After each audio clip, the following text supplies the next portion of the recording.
Good morning. देखिए देखिए software के बारे में हम पढ़ रहे थे पिछली क्लास में कि सॉफ्टवेयर क्या होते हैं और सॉफ्टवेयर कितने प्रकार के होते हैं। तो इसमें देखो, सबसे पहले हमने कहा कि कंप्यूटर में कोई भी काम करना होता है, तो कोई भी टास्क को परफॉर्म करने के लिए हम सेट ऑफ प्रोग्राम्स का यूज करते हैं, और इन प्रोग्राम्स के जो समूह को हम यहाँ पे सॉफ्टवेयर कहते हैं। अब ये जो सॉफ्टवेयर यूज किए जाते हैं वो आपके दो तरह से डिफाइन होते हैं। ये आप कहते हैं कोई भी सॉफ्टवेयर जो होता है या तो माना जाता है कैसा सिस्टम सॉफ्टवेयर। तो ये जो सिस्टम से रेलेवेंट होते हैं, कंप्यूटर के हार्डवेयर से संबंधित होते हैं, ठीक है, उन्हें चलाने के लिए, उन्हें मैनेज करने के लिए काम में लिए जाते हैं। तो इसमें सबसे पहला जो सिस्टम सॉफ्टवेयर था जिसे हमने क्या नाम दिया था, ऑपरेटिंग सिस्टम। तो यार ये ऑपरेटिंग सिस्टम एक सिस्टम सॉफ्टवेयर है जो सभी रिसोर्सेज को, ठीक है, मैनेज करने का काम करता है। या एक यूजर को जो इंटरफेस प्रोवाइड किया जाता है वो किसके द्वारा प्रोवाइड किया जाता है, सिस्टम सॉफ्टवेयर के द्वारा प्रदान किया जाता है। तो ये सिस्टम सॉफ्टवेयर में सेकंड जो था, डिवाइस ड्राइवर।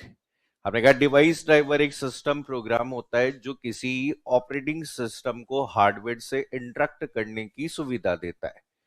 ठीक है, फिर हमने अगला जो सिस्टम सॉफ्टवेयर पढ़ा वो कौन सा था, फर्मवेयर। ठीक है, हम कहते हैं रीड ओनली मेमोरी में pre install set of programs होते हैं, और इन प्रोग्राम्स को क्या कहा जाता है, फर्मवेयर कहते हैं। अब देखिए अगली जो कैटेगरी आपकी सिस्टम सॉफ्टवेयर में यहां पर पूछी जा सकती है, ठीक है, उस सॉफ्टवेयर को हम जनरली जिस नाम से जानते हैं उसे कहा जाता है यूटिलिटी। ठीक है, अगला जो सॉफ्टवेयर आपका यहां पर यूज किया जाता है जिसे यूटिलिटी सॉफ्टवेयर के नाम से जाना जाता है। तो यहां पर देखो, समझो कि यूटिलिटी सॉफ्टवेयर क्या होते हैं और इन्हें हम किस तरीके से डिफाइन कर सकते हैं। तो देखो, जब भी किसी भी यूटिलिटी सॉफ्टवेयर की बात की जाए तो यूटिलिटी सॉफ्टवेयर को एक सर्विस या सपोर्ट प्रोग्राम कह सकते हैं। तो ये हम कहते हैं किसी तरह की सर्विस प्रदान करने वाले या सहायता प्रदान करने वाले जो प्रोग्राम्स होते हैं, और इन प्रोग्राम्स के माध्यम से आप कंप्यूटर को कॉन्फ़िगर कर सकते हैं। अब कहते हैं अपने अनुसार उसमें बदलाव करना है, आपके ऑप्टिमाइज करना है, या फिर आप अवेलेबल रिसोर्सेज को अपने अकॉर्डिंग मैनेज करना चाहते हैं। तो आप कहते हैं किसी भी सिस्टम की परफॉर्मेंस को इंप्रूव करना, कि सिस्टम की जो मॉनिटरिंग करना होता है, परफॉर्मेंस को इंप्रूव करना होता है, उन सभी के लिए कुछ स्मॉल प्रोग्राम्स होते हैं। तो इन प्रोग्राम से कोई भी यूजर डायरेक्टली इंटरेक्ट नहीं करता है जनरली। तो ये ज्यादातर बैकग्राउंड में काम करते हैं। तो ये जब भी इनकी जरूरत होती है ये ऑटोमेटिकली आपकी मेमोरी में लोड हो जाते हैं, अपना ऑपरेशन परफॉर्म करते हैं। तो एग्जाम में देखो डायरेक्टली क्वेश्चन आ जाता है कि जैसे पिछली बार आपके एग्जाम्पल्स में इसका नाम भी दिया हुआ था यूटिलिटी, और कहीं कहीं इसको सॉफ्टवेयर की तीसरी कैटेगरी माना गया है। ठीक है, वैसे होते दो ही होते हैं, सिस्टम और एप्लीकेशन, लेकिन यूटिलिटी सॉफ्टवेयर जो है वो किसका है, पार्ट है, सिस्टम का ही पार्ट है, क्योंकि उसी में कंट्रोल और मैनेज करने की क्या आता है, काम आता है। तो देखिए सबसे पहले यूटिलिटी सॉफ्टवेयर में,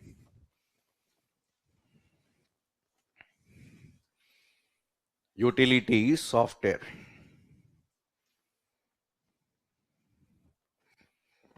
इसमें लिखिए यूटिलिटी सॉफ्टवेयर। यूटिलिटी सॉफ्टवेयर एक प्रकार का सिस्टम सॉफ्टवेयर है। एक प्रकार का सिस्टम सॉफ्टवेयर है,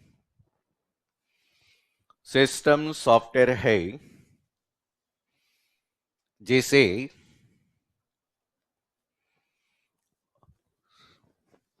जिसे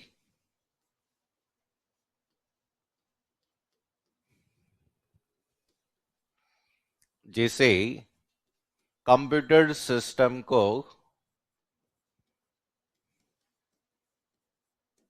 कंप्यूटर सिस्टम को विश्लेषण करने कंप्यूटर सिस्टम को विश्लेषण कॉमा मॉनिटर कंप्यूटर सिस्टम को विश्लेषण, कॉमा मॉनिटर बोर्ड पे, comma configure, configure, comma optimise, यही सारे शब्द आते हैं, ऑप्टिमाइज तथा रख रखाव, मेंटेन तथा रख रखाव करने हेतु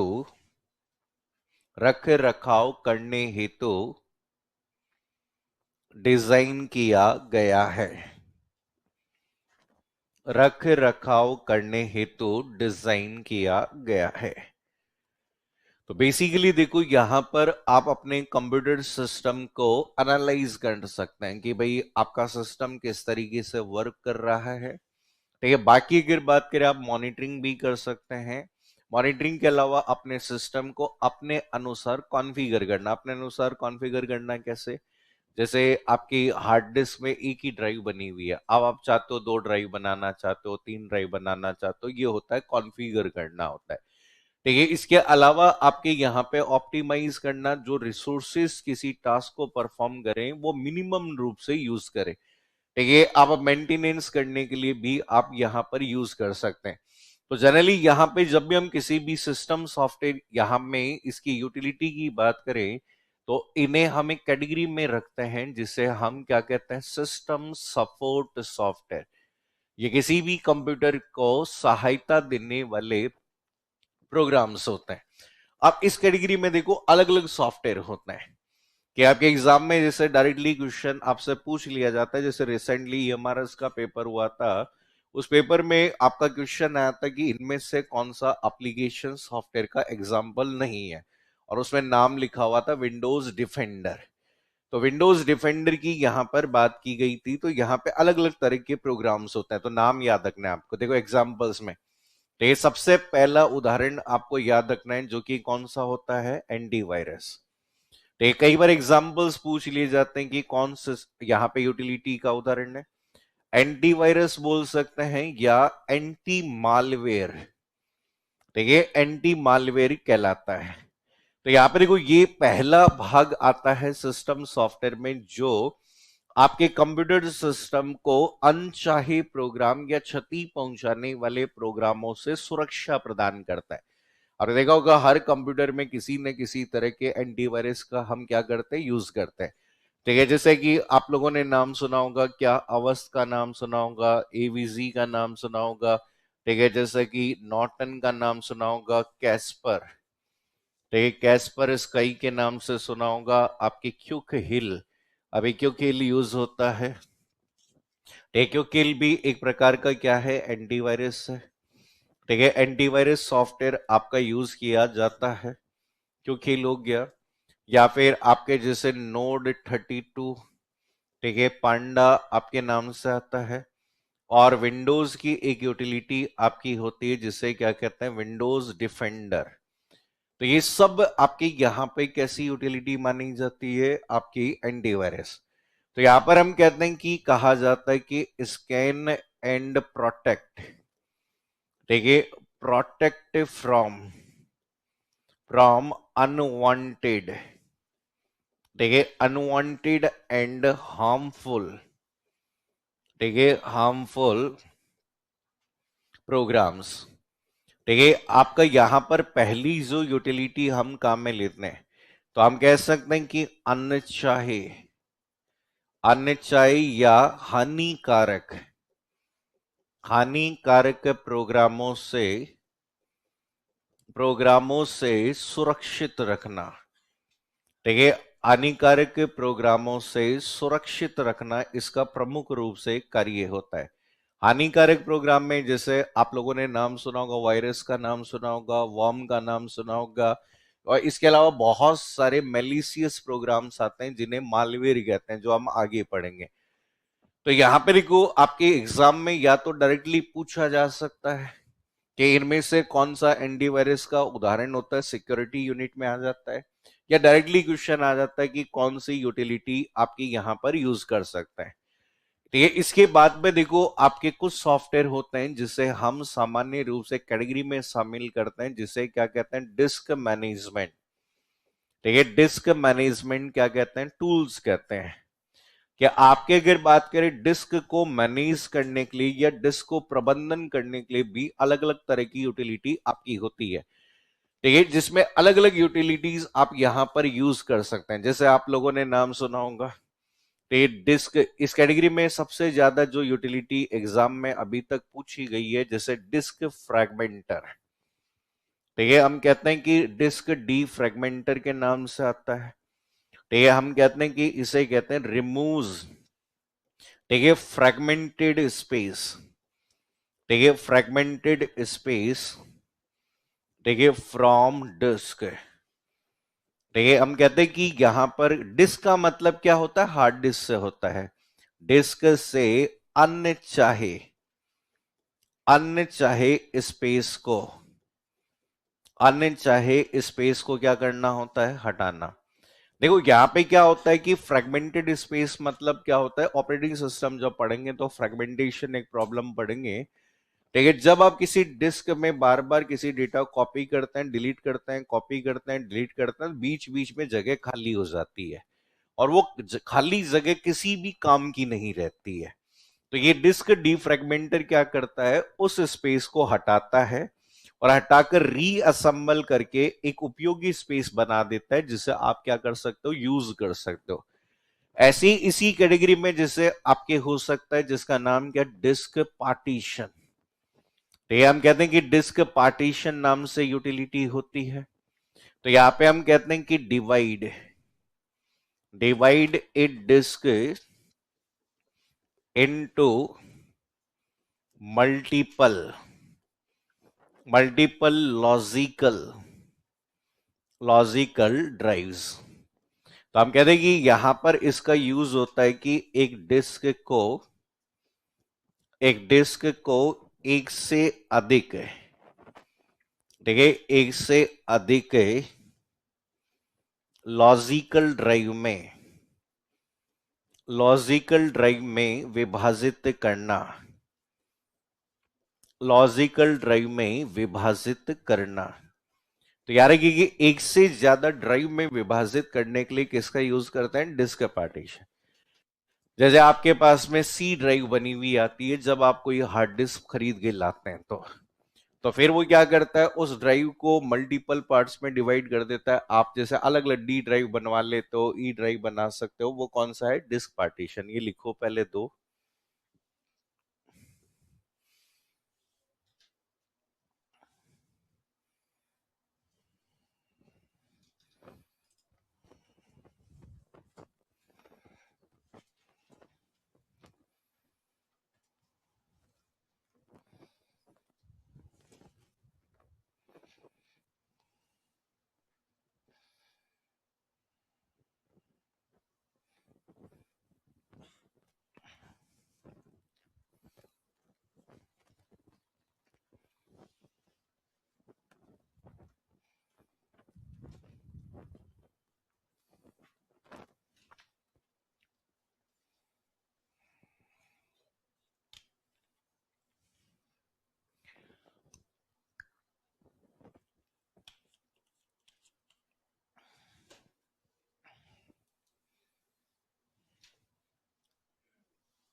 हो गया नोट?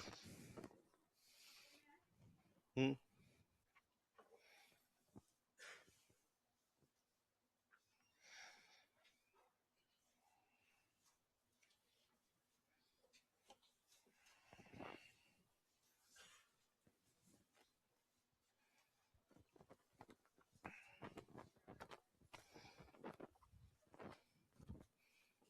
हो गया नोट?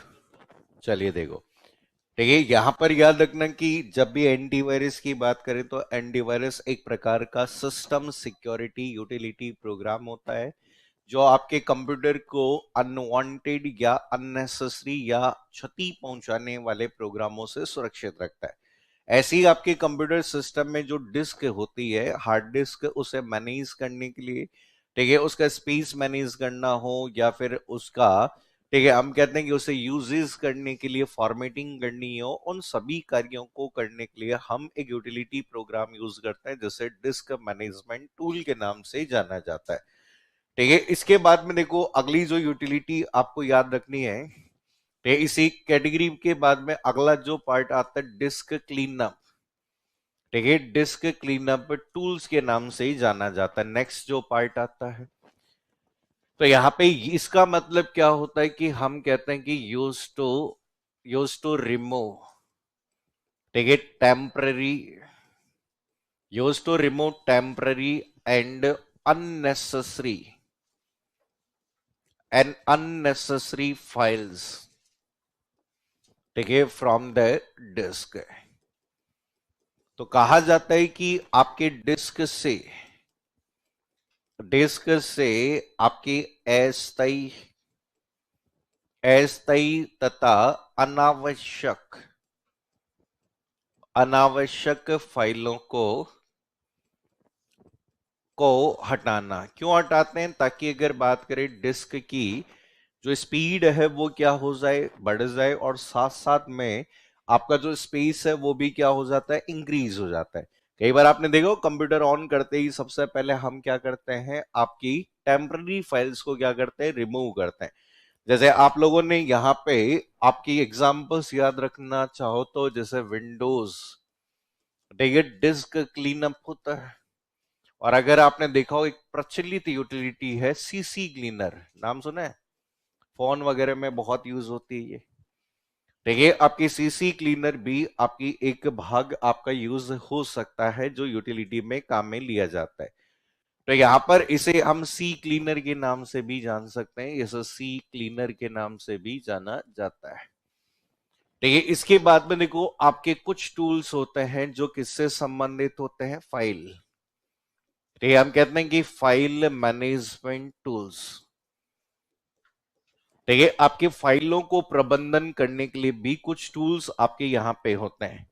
जैसे आप सबने नाम सुना होगा विंडोज एक्सप्लोरर, नाम सुना है विंडोज एक्सप्लोरर? ठीक है, विंडोज एक्सप्लोरर जिसका शॉर्टकट की होती है, कई बार आती है विंडोज लोगो, ठीक है, प्लस आपकी क्या होती है, ई। तो आप सबने देखा होगा कि आपके कंप्यूटर में बहुत तरह की फाइलें होती है, फोल्डर्स हो सकती है। तो यहां पर इन्हें आपके ऑर्गेनाइज करने के लिए, ट्रांसफर करने के लिए, रीनेम करने के लिए, ये जो फैसिलिटी आपकी दी जाती है वो किसके द्वारा दी जाती है, इसी के। तो यहां पे हम कहते हैं कि इसका मतलब होता है कि अलाउज एन यूजर, ठीक है, यूजर टू ऑर्गेनाइज ऑर्गेनाइज ठीक है, हम कह सकते हैं रीनेम, ठीक है, मूव, ठीक है, हम कहते हैं कि मूव फाइल्स एंड फोल्डर्स। ठीक है, हम कहते हैं कि कहा जाता है कि आपके, ठीक है, एक उपयोगकर्ता या एक यूजर को फाइल तथा फोल्डर फोल्डर को व्यवस्थित व्यवस्थित हो गया। आप कट कॉपी पेस्ट भी कर सकते हैं, आपके रीनेम तथा मूव करने की अनुमति अनुमति देते हैं। तो याद रखिए कि फाइल से संबंधित जितने भी कार्य होते हैं, कि फाइलों को प्रबंधन करने से संबंधित जितने भी कार्य होते हैं, उन सभी को क्या कहेंगे, फाइल मैनेजमेंट के नाम से जानते हैं। इसी वाले पार्ट में वैसे आपका एक और पॉइंट आप ध्यान रख सकते हो, कभी कभी पूछ लिया जाए तो याद रखना, इसी कैटेगरी में हम किसको भी शामिल कर सकते हैं मैनेजमेंट में, फाइल कंप्रेशन। फाइल कंप्रेशन के अंतर्गत आप लोगों ने नाम सुना होगा, किसका नाम सुना? विनजिप सुना है नाम? विनजिप जैसे एक्सटेंशन क्या होता है? .z-ip।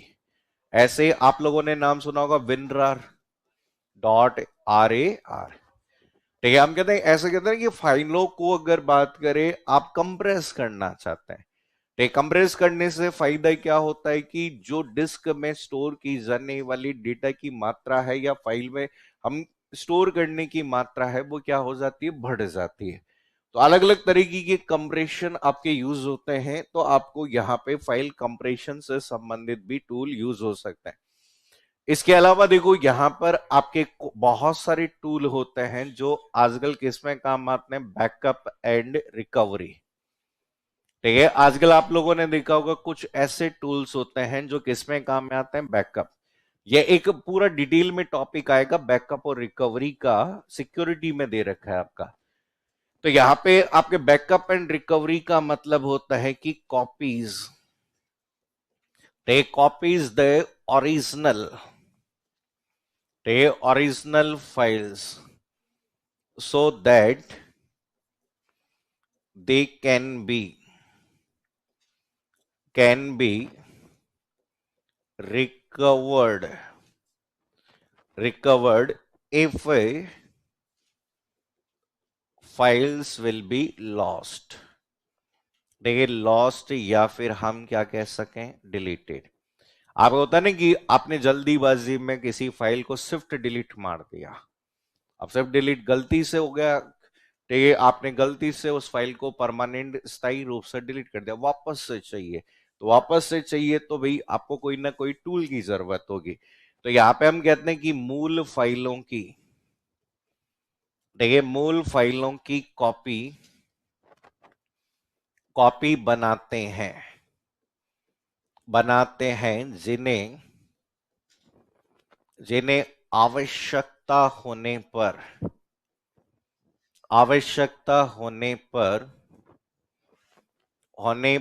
पुनः रिकवर किया जा सकता है। तो यहां पर को आपके फाइलों को रिकवर करने के लिए अलग अलग तरह के टूल हो सकते हैं। तो आजकल हम कहते हैं ना कि फाइल से डिलीट कर दिया, जैसे हम कहते हैं ना हार्ड डिस्क हम डिलीट कर देते हैं। तो हार्ड, हमें लगता है कि सिर्फ डिलीट कर देंगे, परमानेंट रूप से डिलीट कर देंगे और हमारे इन भागों को कोई भी वापस प्राप्त नहीं कर पाएगा, ये गलतफहमी है। ठीक है, आपकी जानकारी के अवशेष कहीं ना कहीं किसी न किसी जगह पे अवेलेबल होते हैं। आप डिलीट भी कर देंगे तो आपके उन फाइलों को वापस से क्या किया जा सकता है? रिकवर किया जा सकता है। ठीक है, जैसे आप लोगों ने विंडोज, ठीक है, आपके विंडोज बैकअप के नाम से आता है। ठीक है, जो विंडोज ऑपरेटिंग सिस्टम है वो आपको विंडोज बैकअप की यहां पर क्या देते हैं? सुविधा देते हैं। इसके अलावा जैसे अगर आप मैक ऑपरेटिंग सिस्टम यूज कर रहे हैं तो वहां पर आपका बैकअप की सुविधा देने वाला एक प्रोग्राम है time machine, Mac operating system. तो एक चीज हमेशा याद रखिए कि कंप्यूटर में कोई चीज एक बार आ गई तो ये मान के चलिए कि वो कभी भी डिलीट नहीं होती है। एक बार कंप्यूटर में कोई चीज आ गई है तो वो कभी भी डिलीट नहीं होगी, उसे किसी न किसी माध्यम के द्वारा वापस से क्या किया जा सकता है? रिकवर। ठीक है, आप कहते हैं रिकवरी करना पॉसिबल होता है। ठीक है, तो आपके अलग अलग तरह के सॉफ्टवेयर भी आजकल यूज होते हैं, जैसे रिकर्व के नाम से एक सॉफ्टवेयर आता है। तो रिकवरी के बहुत सारे ऐसे आपके पेड सॉफ्टवेयर भी अवेलेबल है जिनके माध्यम से आपके कंप्यूटर का सारा डेटा अगर डिलीट भी हो जाए, वो उनका सारा डेटा डिलीट भी हो जाए तो वापस से क्या किया जा सकता है? रिकवर। लेकिन कई बार हम कहते हैं ना कि यहाँ पे जैसे कई बार क्या होता है, आईटी कंपनी इनकम टैक्स की रेड वगैरह पड़ती है तो कंप्यूटर से कोई सब डेटा भी डिलीट कर देता है। फिर भी अगर बात करें, डेटा क्या हो जाता है? रिकवर। ये फॉरेंसिक वाले क्या करते हैं? फॉरेंसिक वाले ही तो अवशेष ही तो ढूंढते हैं। पहले फॉरेंसिक वाले ढूंढते थे आदमी पे कहां कहां कौन कौन सा आक्रमण हुआ। अब डिजिटल फॉरेंसिक का मतलब है, आजकल नहीं नाम सुने? Digital forensic, digital footprint.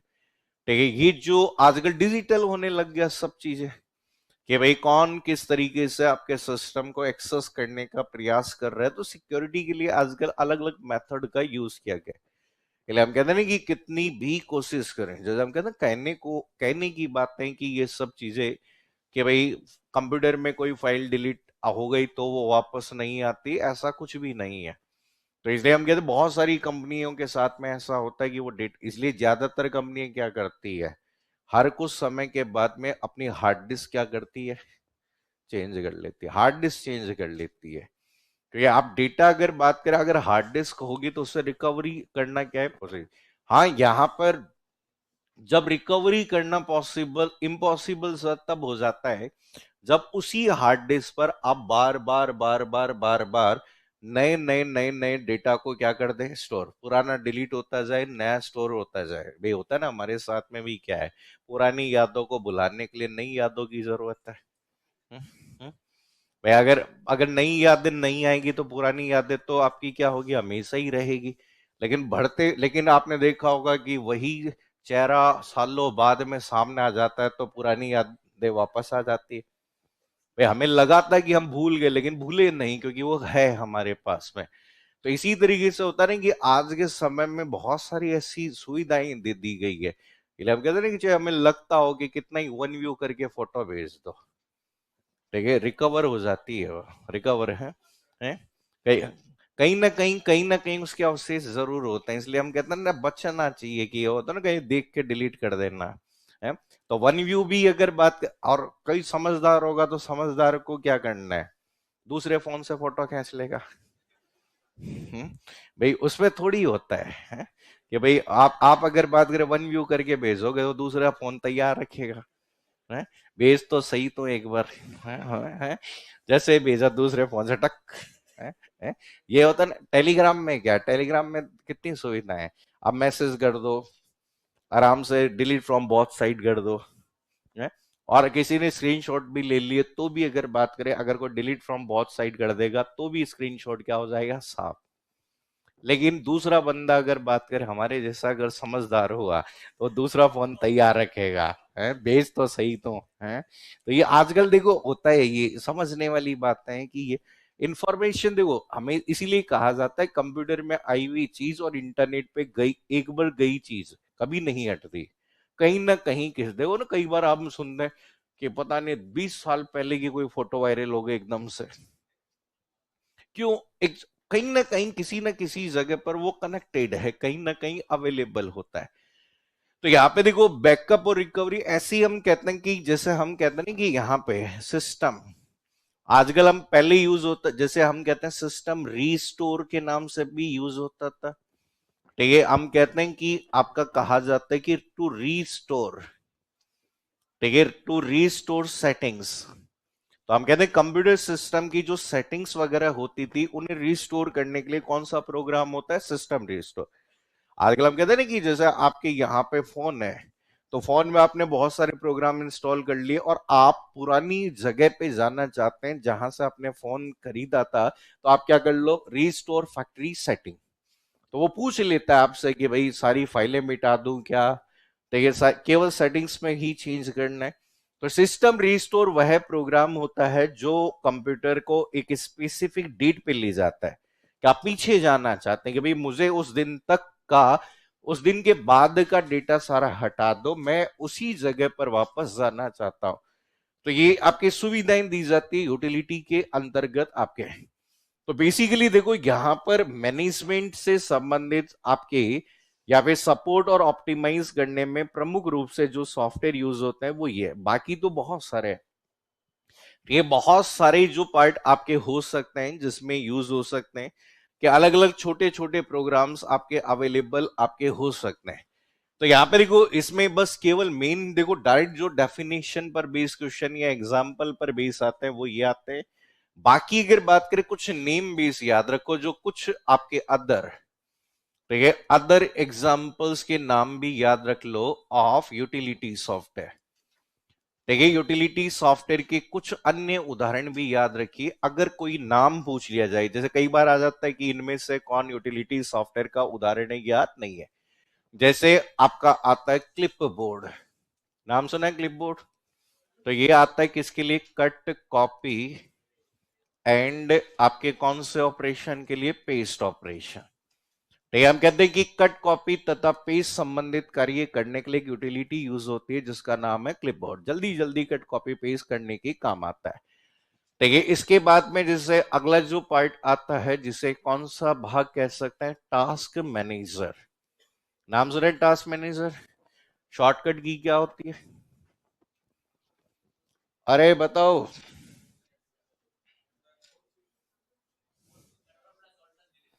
Control plus alt plus delete. सही बताना, गलत मत बताना। सही है ना?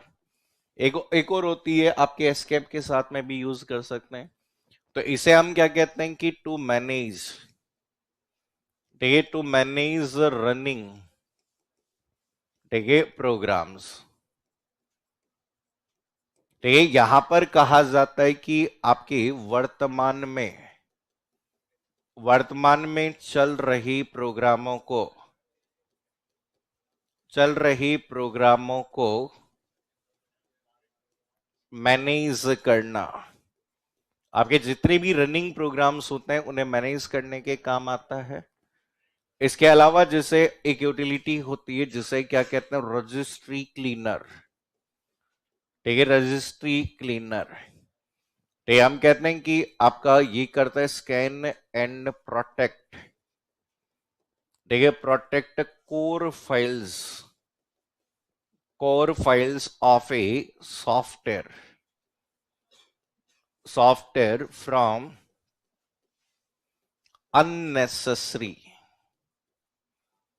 Unnecessary file.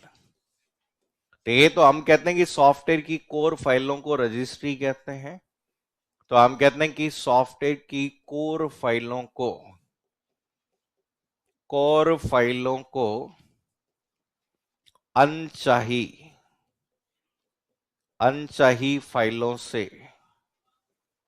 फाइलों से बचाना, सिक्योर करना, बचाना। ठीक है, हम कहते हैं कि आपके हर सॉफ्टवेयर की कुछ महत्वपूर्ण फाइलें होती है और उन फाइलों को मैनेज करने के लिए आपके यहाँ पे उनको हटाना होता है, स्कैन करना होता है। उसके लिए एक भाग का यूज किया जाता है जिसे हम किस नाम से जानते हैं? ये वाला पार्ट कैसे। बाकी अगर बात करें, देखो बहुत सारे होते हैं, जैसे फायरवॉल बोल सकते हैं, वो हम आगे पढ़ेंगे। फायरवॉल यूटिलिटी होती है। ऐसे आपके डेटा क्लीनअप यूटिलिटी हो सकती है, डिस्क स्पेस एनालाइजर हो सकता है। लेकिन मेजर रूप से एग्जाम में ये आपके क्वेश्चंस डायरेक्टली पूछे जा सकते हैं कि आपसे डायरेक्टली आ जाता है कि भाई कौन यूटिलिटी सॉफ्टवेयर का उदाहरण है और कौन नहीं है। तो बस लिख लो ये नाम बस।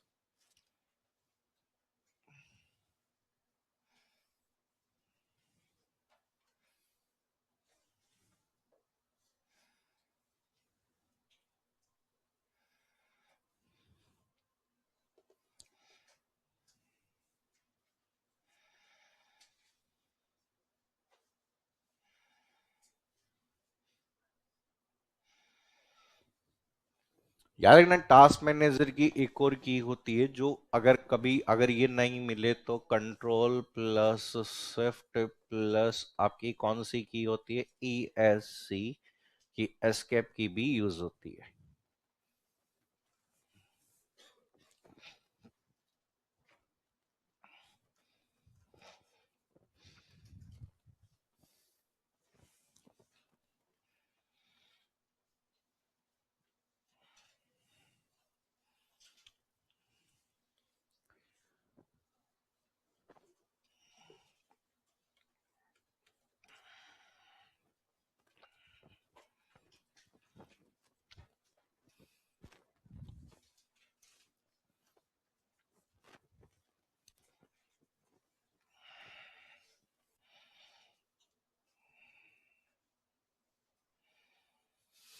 Okay, note.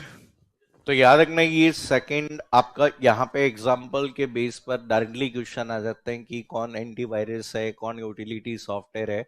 तो आपको यहाँ पर इन सभी के बारे में यहाँ पर पता होना चाहिए। आप देखो सिस्टम सॉफ्टवेयर, इसके अलावा जैसे आपके एग्जाम्पल्स में जैसे आप लोग आगे प्रोग्रामिंग में पढ़ोगे, वैसे नाम याद रख लो। अभी प्रोग्रामिंग में आपने दो वर्ड पढ़े होंगे, लिंकर और दूसरा शब्द कौन सा? लोडर, सुना नाम इनका? अरे सुने हो लिंकर और लोडर का नाम? हम्म, नहीं सुने? प्रोग्रामिंग लैंग्वेज में वर्ड यूज होते हैं लिंकर और लोडर। देखिए आप लोगों ने यहाँ पे देखा होगा कि आपके कोई भी प्रोग्रामिंग की बात करें, ठीक है, आजकल हम ज्यादातर प्रोग्रामिंग यूज करते हैं वो ऑब्जेक्ट ओरिएंटेड प्रोग्रामिंग यूज करते हैं। और ऑब्जेक्ट ओरिएंटेड प्रोग्रामिंग की जब भी बात करें तो वहां पर क्या होता है कि वहां आप लोग यहाँ अलग अलग मॉड्यूल्स में किसी भी प्रोग्राम को क्या करते हैं, डिजाइन करते हैं। तो यहाँ पे देखो एक्चुअल में क्या होता है, लिंकर और लोडर की कहानी को मैं बेसिकली एग्जांपल से सब देखो। आप यहां पर क्या करते हैं कि कोई भी प्रोग्रामिंग लैंग्वेज में प्रोग्राम लिखते हैं और उस प्रोग्राम को क्या कहते हैं, सोर्स कोड। तो यार कि किसी भी प्रोग्रामिंग लैंग्वेज में लिखने की जब भी बात करें तो उस वाले पार्ट को आपके जिस नाम से जाना जाता है वो आपका क्या कहलाता है, सोर्स कोड कहलाता है। अब ये जो सोर्स कोड होता है इस सोर्स कोड को आप सबसे पहले क्या करते हैं, कंपाइल। ठीक है, हम कहते हैं कि सोर्स कोड को क्या किया जाता है, कंपाइल किया जाता है। और ये जो कंपाइल आपका किया जाता है, ये कंपाइल जब किया गया तो कंपाइल करने के बाद सोर्स कोड को एक कोड में बदल दिया जाता है, जो कि कौन सा कोड होता है, ऑब्जेक्ट कोड। अब ऑब्जेक्ट कोड के साथ में हो सकता है कि हमें कंप्यूटर की कुछ फाइलों को भी क्या करना है, ऐड करना है। कोई भी फाइल हो सकती है, ठीक है, जैसे अदर फाइल हो सकती है या फिर कोई F2 नाम से कोई फाइल है। तो यहां पर क्या किया जाता है, एक सिस्टम यूटिलिटी प्रोग्राम होती है जिसका नाम क्या होता है, लिंकर। तो यहां पर क्या करती है कि लिंकर इन सभी फाइलों को अपने पास में लेकर आती है, ठीक है, अपने पास में यहां पर इन सबको, और यहां पर इन्हें लिंक कर कर एक फाइल बनाती है और उस फाइल को कौन सी फाइल कहा जाता है, EXE फाइल। ठीक है, ये EXE फाइल जिसे आप विंडोज बेस्ड ऑपरेटिंग सिस्टम में क्या करते हैं, रन करते हैं। ठीक है, अब आपने EXE फाइल को यहां पर आपके किसी पर्टिकुलर भाग के माध्यम से आपने रन करना है। आपने इस फाइल को रन किया है जैसे मान लो, लेकिन यहां पर एग्जीक्यूशन जब भी करना है तो इस वाले भाग को हमें सबसे पहले एक पार्ट में लोड करना पड़ता है और उस वाले भाग को किस नाम से कहा जाता है, मेमोरी। मेमोरी का मतलब क्या होता है, रैम। तो इस फाइल को अगर बात करें, इस रैम में लोड करने वाला एक सिस्टम यूटिलिटी प्रोग्राम होता है जो कि कौन सा होता है, लोडर। तो यहां से ये प्रोग्राम आपके यहां लोड हो जाता है और लोड होने के बाद इसे एग्जीक्यूशन के लिए कहां भेजा जाता है, सीपीयू।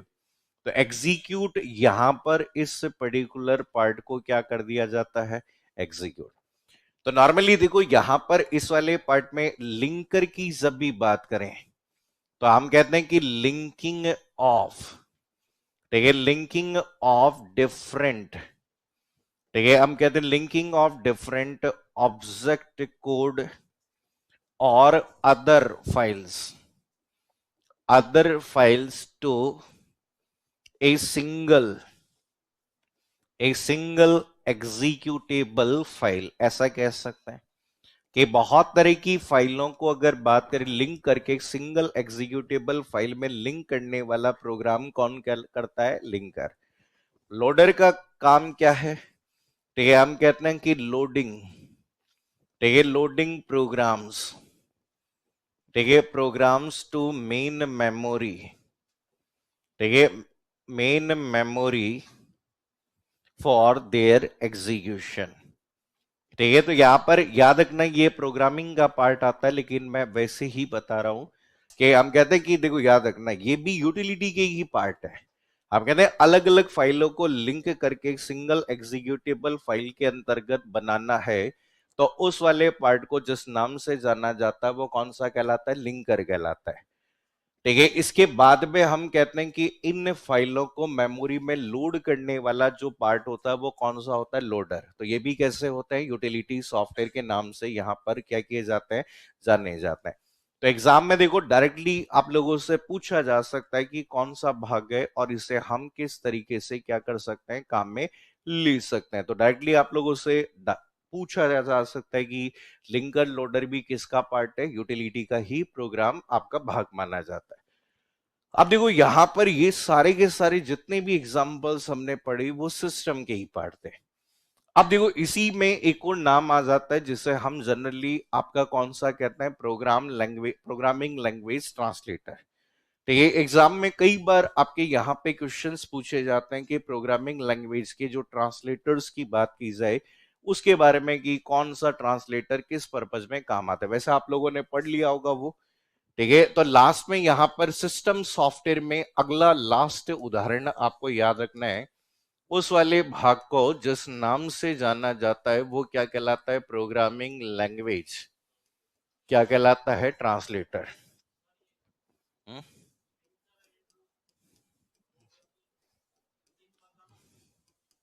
क्या, एक मिनट, प्रोग्रामिंग भाषा क्या कहलाता है, अनुवादक। तो ये इसमें इसके बाद में हम कह सकते हैं कि जनरली हम सामान्य रूप से इसी को लैंग्वेज प्रोसेसर, ठीक है, लैंग्वेज प्रोसेसर भी कह सकते हैं, भाषा संसाधक भी आपकी यहां पर कहलाते हैं। तो ये लिख लो, हिंदी में बताऊं, लिख लो, दो या दो से अधिक, लिंकर में लिखो, दो या दो से अधिक ऑब्जेक्टिव फाइल को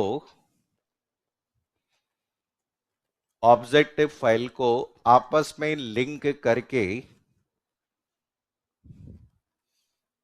दो या दो से अधिक ऑब्जेक्टिव फाइल को आपस में लिंक करके एक एग्जीक्यूटेबल फाइल, ईएक्सी फाइल, एक ईएक्सी फाइल को बनाने वाला प्रोग्राम,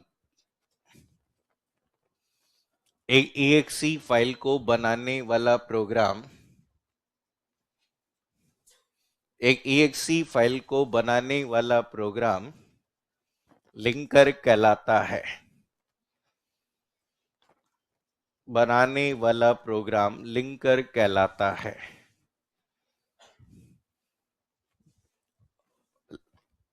लिंकर कहलाता है। नेक्स्ट लिखो, लोडर एक सिस्टम यूटिलिटी प्रोग्राम है। लोडर एक सिस्टम यूटिलिटी प्रोग्राम है। लोडर एक सिस्टम यूटिलिटी प्रोग्राम है जो प्रोग्रामों को जो प्रोग्रामों को मुख्य मेमोरी में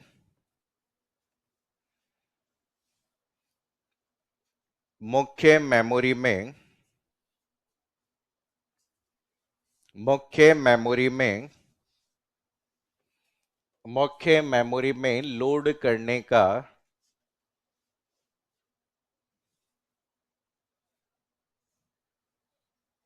मुख्य मेमोरी में लोड करने का कार्य करता है। कार्य करता है।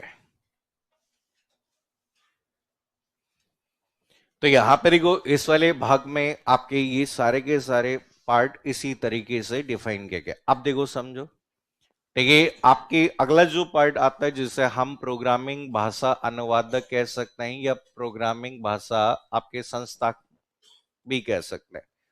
अब देखो लैंग्वेज ट्रांसलेटर की जरूरत क्यों हुई, तो ये वो हमें यहां पे समझना है कि हमें भाषा अनुवादक की आवश्यकता क्यों होती है।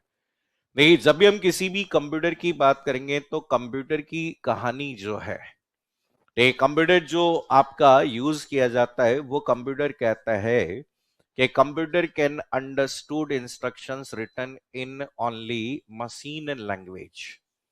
कंप्यूटर कहता है कि भाई हमें तो केवल और केवल कौन सी भाषा समझ में आती है, मशीन भाषा।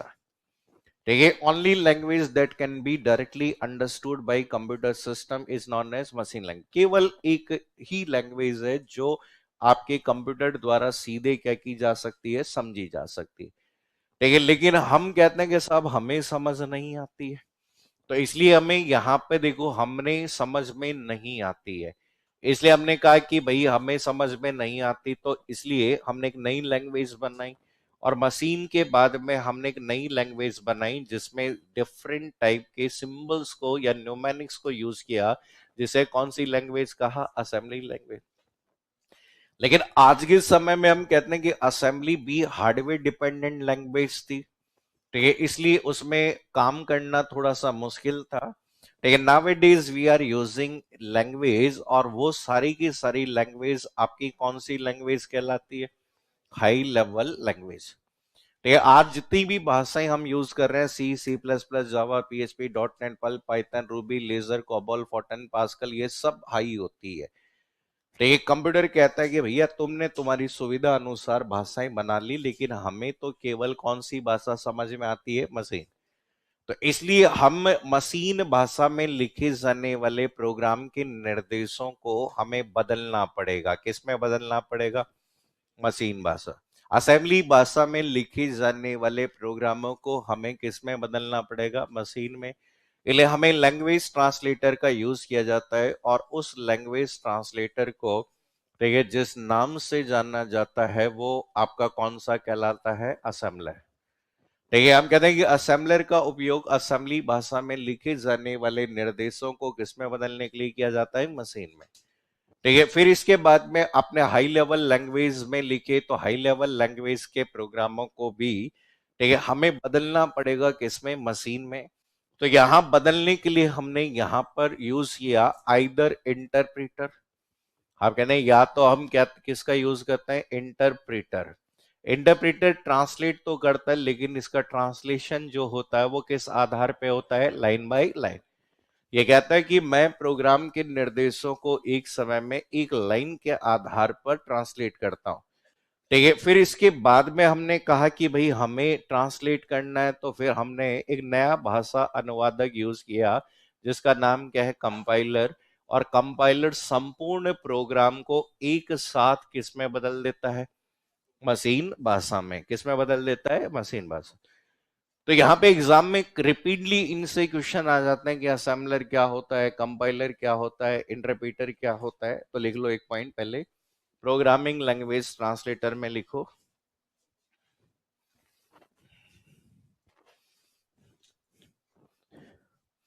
प्रोग्रामिंग है, प्रोग्रामिंग है, भाषा अनुवादक है,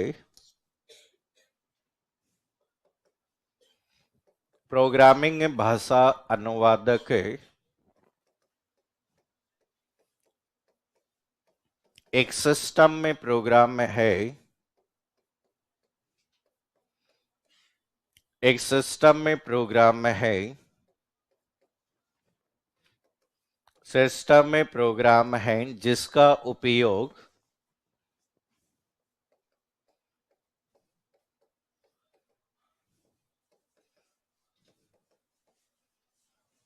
जिसका उपयोग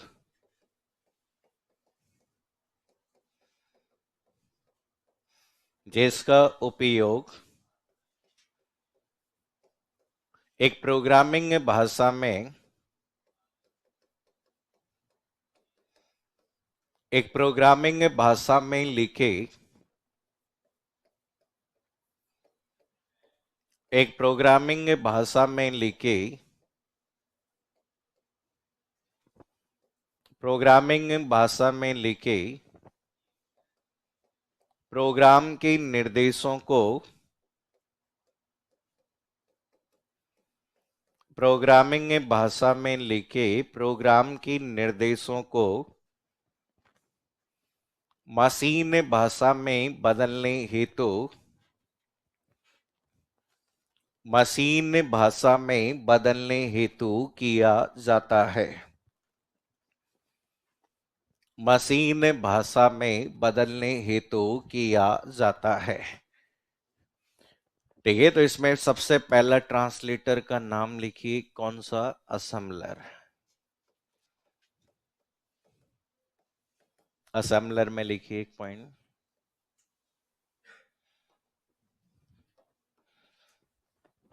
असेंबलर। इसमें लिखिए असेंबलर का उपयोग असेंबलर का उपयोग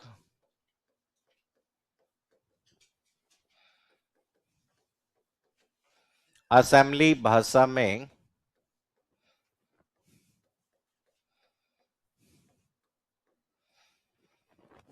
असेंबली भाषा में लिखी गई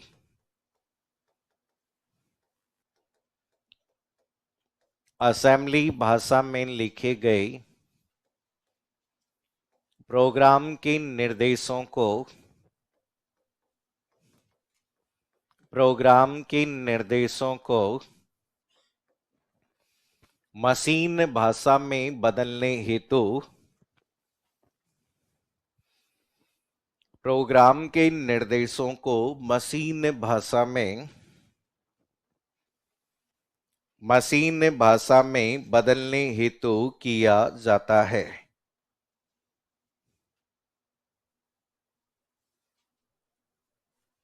मशीन भाषा में बदलने हेतु किया जाता है। तो याद रखना कि असेंबली लैंग्वेज में लिखे प्रोग्राम के निर्देशों को मशीन भाषा में बदलने के लिए किसका यूज करेंगे? असेंबलर का। देखिए नेक्स्ट, देखिए अगला जो पार्ट दोनों हम साथ में ही लिख लेते हैं। अगला जो पार्ट आता है जो कि कौन सा होता है? इंटरप्रेटर। ठीक है, हम कहते हैं कि नेक्स्ट जो भाषा अनुवादक आपका यूज किया जाता है उसे हम इंटरप्रेटर, और आपका एक और ट्रांसलेटर आपका यहां पर इसी कैटेगरी में है जो कि कौन सा है? कंपाइलर। तो यार रखना दोनों का ही उपयोग कौन सी लैंग्वेज को बदलने के लिए किया जाता है?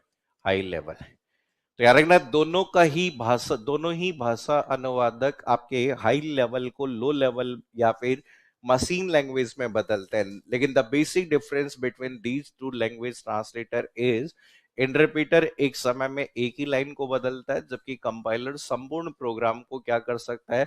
एक साथ बदलने का काम करता है। तो लिख लो इसमें एक पॉइंट, इंटरप्रेटर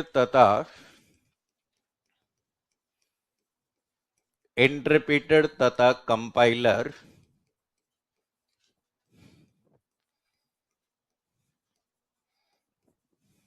कंपाइलर दोनों का उपयोग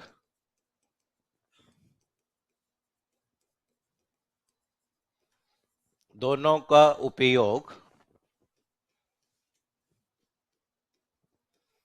दोनों का उपयोग उच्च स्तरीय भाषा में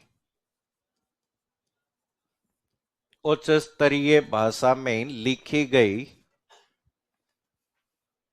उच्च स्तरीय भाषा में लिखे गए प्रोग्राम के निर्देशों को उच्च स्तरीय भाषा में लिखे गए प्रोग्राम के निर्देशों को मशीन भाषा में बदलने हेतु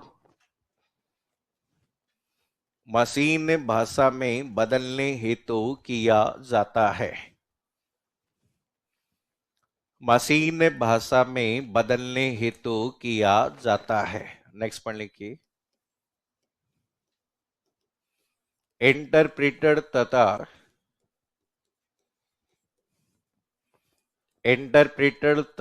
कंपाइलर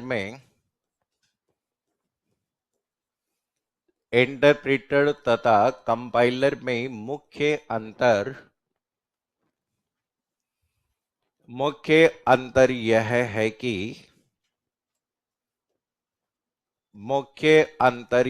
है कि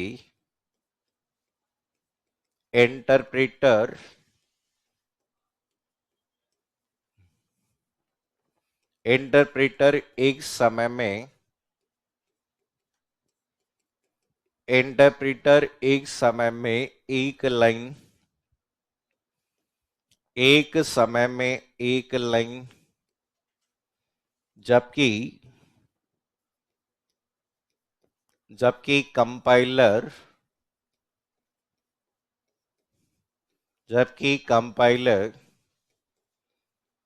संपूर्ण प्रोग्राम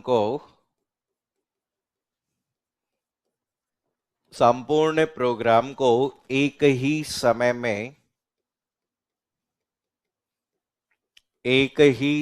में मशीन भाषा में एक ही समय में मशीन भाषा में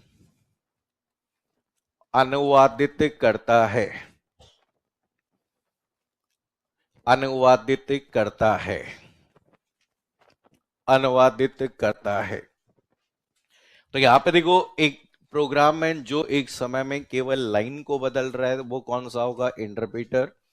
और जो संपूर्ण प्रोग्राम को एक साथ एक बार में ट्रांसलेट कर रहा है, तो वो कौन सा कहलाता है? कंपाइलर। आजकल जितने भी अगर बात करें एक्सपर्ट प्रोग्रामर होते हैं, वो तो कंपाइलर यूज करते हैं, जबकि स्टार्टिंग में जो लर्नर्स होते हैं वो आपके किसका यूज कर सकते हैं? इंटरप्रेटर का। तो नॉर्मली देखो, एग्जाम में डायरेक्टली क्वेश्चंस आपके यहाँ पे सिस्टम सॉफ्टवेयर वाले पार्ट से पूछे जाते हैं।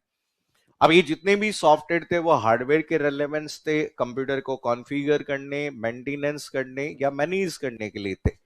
अब कोई भी उपयोगकर्ता कहता है कि साहब हम भी काम में लेना चाहते हैं, तो यहां पर उपयोगकर्ता के लिए जिन सॉफ्टवेयर की बात की जाती है तो उन्हें एप्लीकेशन सॉफ्टवेयर कहते हैं।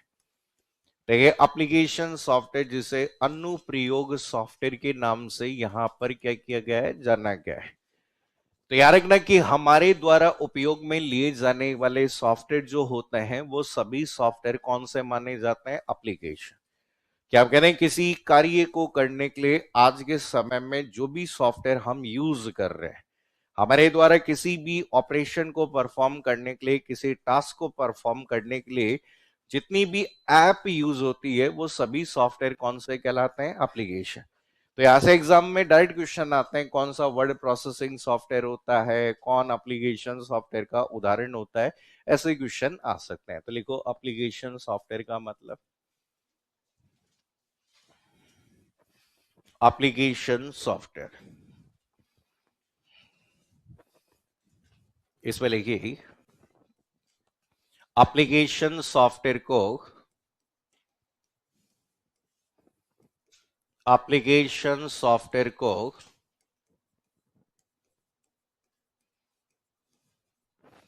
एप्लीकेशन सॉफ्टवेयर को and user, and user software भी, एंड यूजर सॉफ्टवेयर भी कहा जाता है, एंड यूजर सॉफ्टवेयर भी कहा जाता है, जिनका उपयोग, जिनका उपयोग एक उपयोगकर्ता द्वारा, उपयोगकर्ता के द्वारा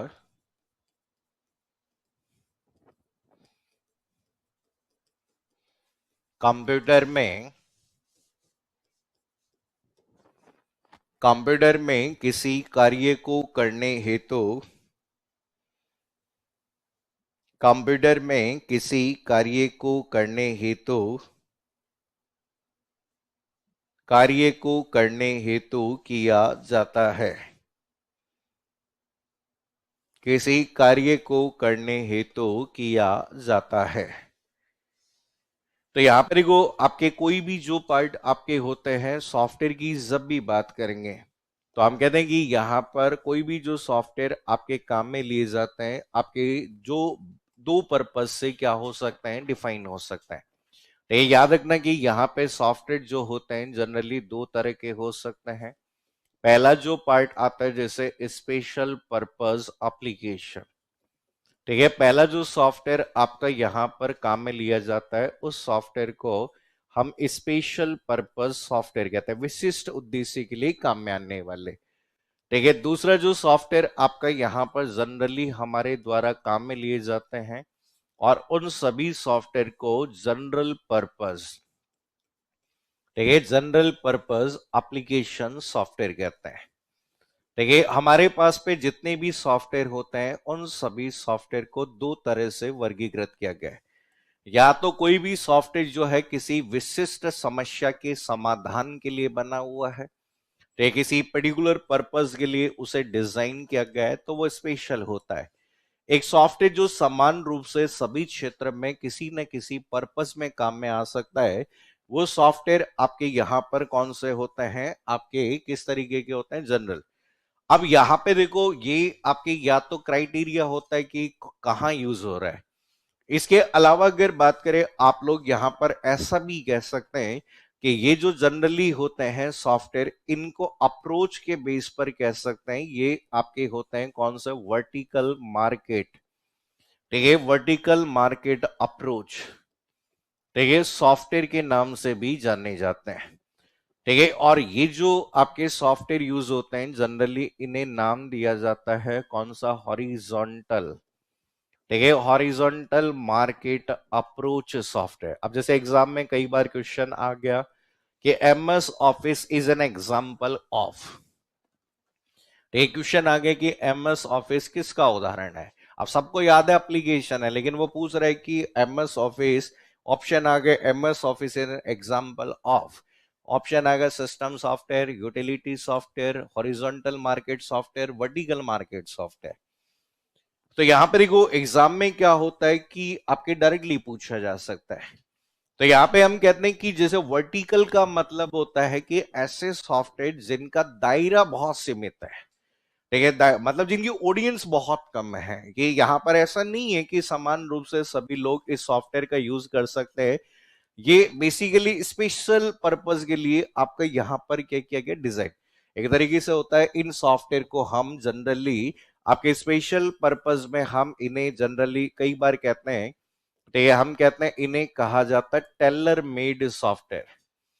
tailor made software, tailor made का मतलब क्या हो गया, कस्टमाइज।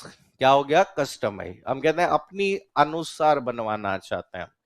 तो यहां पे कहा जाता है कि किसी विशिष्ट कार्य को करने के लिए डिजाइन किए जाने वाले जो सॉफ्टवेयर होते हैं, उन सभी सॉफ्टवेयर को हम यहां पर स्पेशल कहते हैं। स्पेशल पर्पस बोलोगे तो यहां पे देखो, ठीक है, स्पेशल पर्पस के यहाँ पे टू परफॉर्म, ठीक है, टू परफॉर्म ए स्पेसिफिक, ठीक है, स्पेसिफिक टास्क। तो हम कहते हैं कि जनरली हम कह सकते हैं कि किसी आपकी विशिष्ट कार्य को, ठीक है, विशिष्ट कार्य हेतु जो सॉफ्टवेयर बनाएंगे वो कौन से कहलाएंगे, स्पेशल। ठीक है, यहां पर इस वाले पार्ट में कहा जाता है कि लिमिटेड, ठीक है, लिमिटेड फॉर, ठीक है, सम यूजर। ठीक है, आपके मार्केट अप्रोच की बात करेंगे तो हम कहेंगे सीमित उपयोगकर्ता, ठीक है, उपयोगकर्ता हेतु। ऐसा नहीं है कि कोई भी अगर बात करे इस सॉफ्टवेयर का यूज करेगा। ये जो सॉफ्टवेयर काम में लिए जाएंगे यहां पे, जैसे फॉर एग्जांपल के तौर पे जितने भी मैनेजमेंट के सॉफ्टवेयर होते हैं, जैसे आपने ईआरपी का नाम सुना है, आपको ईआरपी खुद लाके क्या करेगा। ऐसे अगर बात करें, आप लोगों ने यहां पे नाम सुना होगा, जिससे फॉर एग्जांपल जैसे हॉस्पिटल, तो हम कहते हैं कि हॉस्पिटल मैनेजमेंट सॉफ्टवेयर, जितने भी प्रबंधन सॉफ्टवेयर होते हैं, ठीक है, आपके ये सारे के सारे प्रबंधन सॉफ्टवेयर टेलर मेड होते हैं। सबके हॉस्पिटल की अलग अलग फीस होती है, अलग अलग hospital, school, library, coaching institute, आपके सब मैनेजमेंट वाले सॉफ्टवेयर होते हैं, वो हो गए। या फिर अगर बात करें जगह जगह दुकान पर जो लगे होते हैं, वो कौन से वाले सॉफ्टवेयर होते हैं, बिलिंग सॉफ्टवेयर।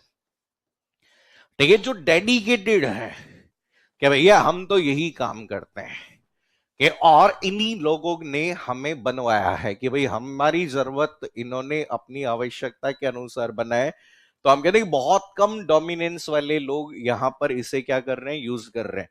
ऐसा नहीं है कि नैरो, एक तरीके से हम कहते हैं इनकी जो रेंज है वो एकदम नैरो है। ठीक है, बहुत कम लोगों के द्वारा इसे काम में लिया जाएगा।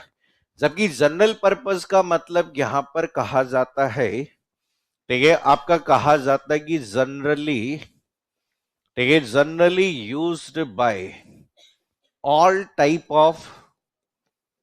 Of users.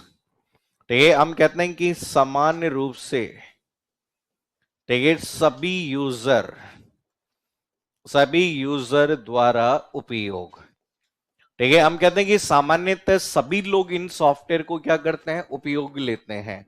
ठीक है, और यहां पर हॉरिजॉन्टल का मतलब यहां पे कहा जाता है कि यहां पर आपका कहा जाता है कि यूजर आपके डोमेन इज वाइड। ठीक है, हम कहते हैं कि आपके कहा जाता है कि अधिक अधिक यूजर द्वारा, ठीक है, अधिक यूजर द्वारा आपका उपयोग होता है। डोमेन स्पेसिफिक नहीं है कि भाई यहां पर केवल यही लोग काम, जैसे बिलिंग का सॉफ्टवेयर तो वही तो काम ले सकता है जो कोई सामान को बेचने का काम कर रहा है। अब तुम घर लाके बिलिंग का सॉफ्टवेयर का क्या करोगे? ठीक है, जबकि यहां पर जितने भी सॉफ्टवेयर आपके यहां पे जैसे हम सुनते हैं, जैसे वर्ड प्रोसेसर, ठीक है, हम कहते हैं कि वर्ड प्रोसेसर हो गया। ठीक है, जैसे कि आपके वर्ड प्रोसेसर सॉफ्टवेयर यूज कर सकते हो, जैसे कि आप वेब ब्राउजर, ठीक है, अभी डिटेल में इनके एग्जांपल्स देखेंगे। वेब ब्राउजर हो गया, ठीक है, यहां पर ये जितने भी सॉफ्टवेयर होते हैं, जैसे मीडिया प्लेयर्स, ठीक है, कोई भी आपके मीडिया प्लेयर हो गए। भाई देखो, यहाँ पे ब्राउजिंग का काम तो सब जगह होता है, कोई स्कूल में कर ले, घर में कर ले, ऑफिस में कर ले, या किसी भी बड़ी कंपनी का सीईओ, वो भी तो ब्राउजिंग करने के लिए क्या यूज करेगा? ब्राउजर ही यूज करेगा। तो यहाँ पे हम कहते हैं कि एक ऐसा सॉफ्टवेयर जो सामान्य रूप से सभी के द्वारा यूज किया जा सकता है। आप जैसे एमएस ऑफिस, तो आप कह रहे हैं एमएस ऑफिस जो है वो कैसा है? General purpose. आप घर में भी यूज कर सकते हो, दुकान में भी काम आ सकता है, ऑफिस में भी काम आ सकता है ये। तो ये ज्यादातर अगर बात करें आपका किस एक तरीके से हम कहते हैं ये वाले जो सॉफ्टवेयर होते हैं जनरली आपके, ठीक है, हम कहते हैं किस पर आधारित होते हैं? Industry oriented. ठीक है, इंडस्ट्री पर आधारित होता है, जैसी इंडस्ट्री होगी वैसा सॉफ्टवेयर होगा। और ये सब टेलर मेड हो गए। टेलर मेड का मतलब सब अपनी अपनी आवश्यकता के अनुसार बनाएंगे। तभी तो अगर बात करें हमें एसडीएलसी की जरूरत पड़ी। आपने पढ़ा होगा ना, अलग अलग जैसे साइड पढ़ोगे आप, सॉफ्टवेयर इंजीनियरिंग होती है, साइड होता है, उसमें आपका क्या पढ़ते हैं? यही तो पढ़ता है, software development life cycle, software कैसे बनेगा। और देखिए, आज अगर बात के जनरल पर्पज में किसी से पूछा गया कि भाई बताओ कि कैसा बना है, पूछा हमसे? नहीं, उन्होंने व्हाट्सएप लॉन्च कर दिया।